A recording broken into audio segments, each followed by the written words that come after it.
an interview with us about your success story as a heritage language instructor. And now you become a certified teacher in Alberta. So welcome, Kiran.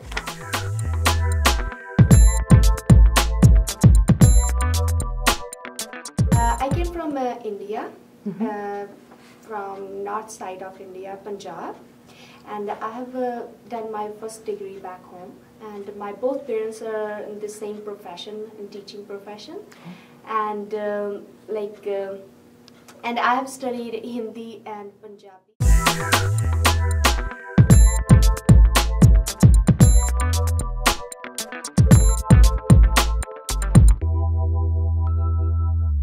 I start looking around. When I start taking my son to the school, that's the time when this school system of this in Western countries really impressed me. Then I decided to become a teacher. So.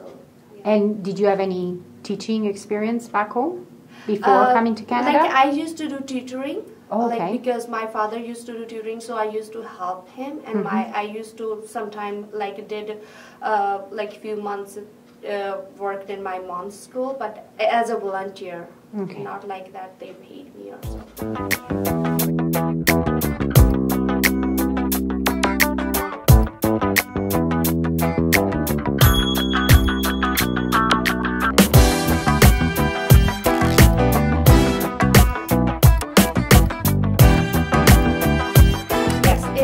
A week, 1.5 hours, it's 90 minutes only. But in a public system, I see kids sometimes 3 times a week or sometimes twice a week. Okay. It's a big difference. In the heritage language program you've taught at, majority of students or all of the students are from that heritage background? Yes. Okay, so you don't have a Caucasian, for example, coming to the Sunday school? No. Okay. Familiar with IHLA, the International Heritage Languages Association, and its activities? I think it's been 10 years or so, because then I joined private school, Headway School. I started teaching there. That's the time when our principal told us to go to IHLA meetings, and they're gonna help all the teachers. So all the new rookie teachers, the one was from India, they have a degrees, and they were still teaching there.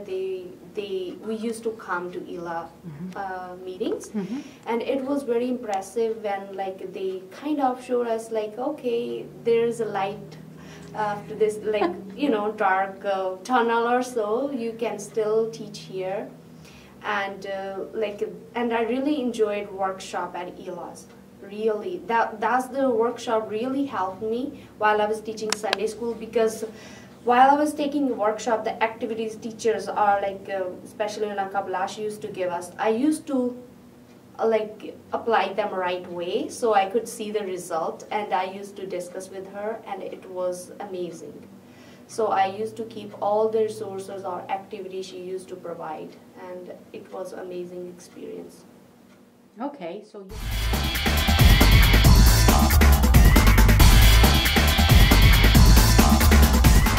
still wanted to learn more things, where there was things that I always kind of find I need to know that, right? How this works, how you do this, right?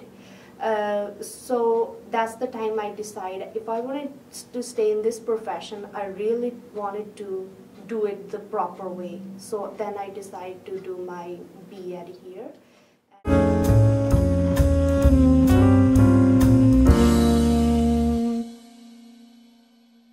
Actually, I didn't go straight to university. I came to IHLA, and that's where Valeria comes in and helped me a lot. She's the one who motivated me, and she suggested me, okay, so they send my certificate to the university, and then they kind of recognize my degree, and they asked me to do TOEFL test. And that's where I got the lessons from IHLA. They offer IHLA lessons for TOEFL preparation.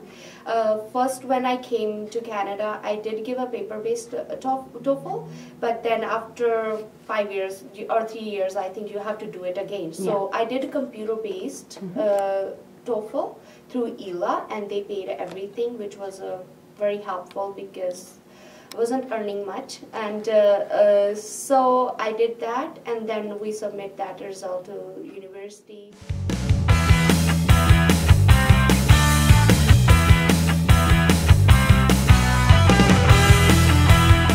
Study courses. That's where like they said, okay, you can take a few courses as an open study student, right?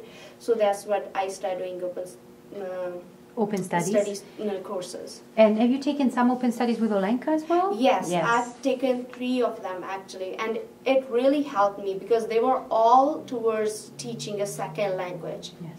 So those were like, and Olenka is amazing. Like, she's a really ideal teacher for me and motivated me. That's how you're supposed to teach. Really appreciate that the IHLA used to give me a scholarship. Like that was a big help because I wasn't earning much. So like I used to get 60% off my all the fee.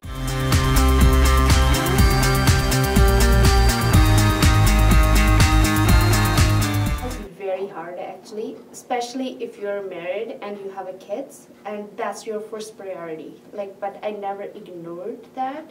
I'll put my family first.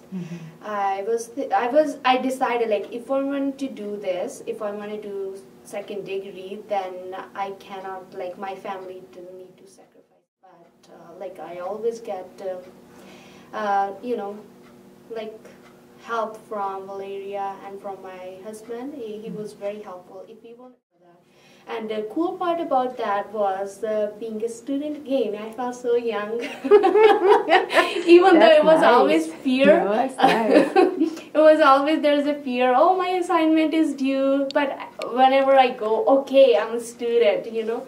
Then there were some moments like I felt like, yes, I'm like, you know, young again. You are young. Yeah. Oh, that's really cool. Yeah, I was applying all the stuff, all the things I was learning during my like degree. So I was right away applying. Okay, I'm waiting for Sunday when I go. I'll do this activity with the students, and I used to get feedback from the kids like, oh, why you like it? Why we didn't do this before? What part you didn't like? Right. So that was a very like actually I would say amazing experience. Like.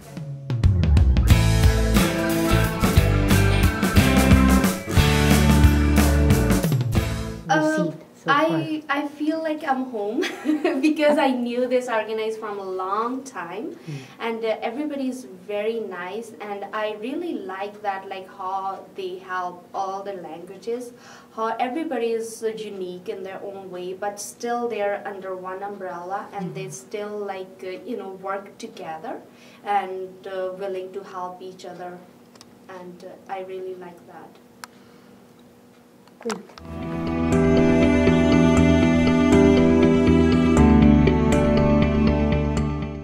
Don't rush to anything. Just take small steps.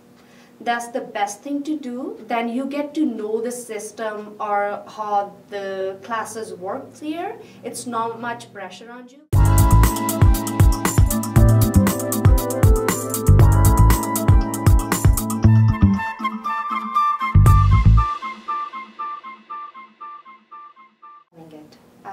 I really like it.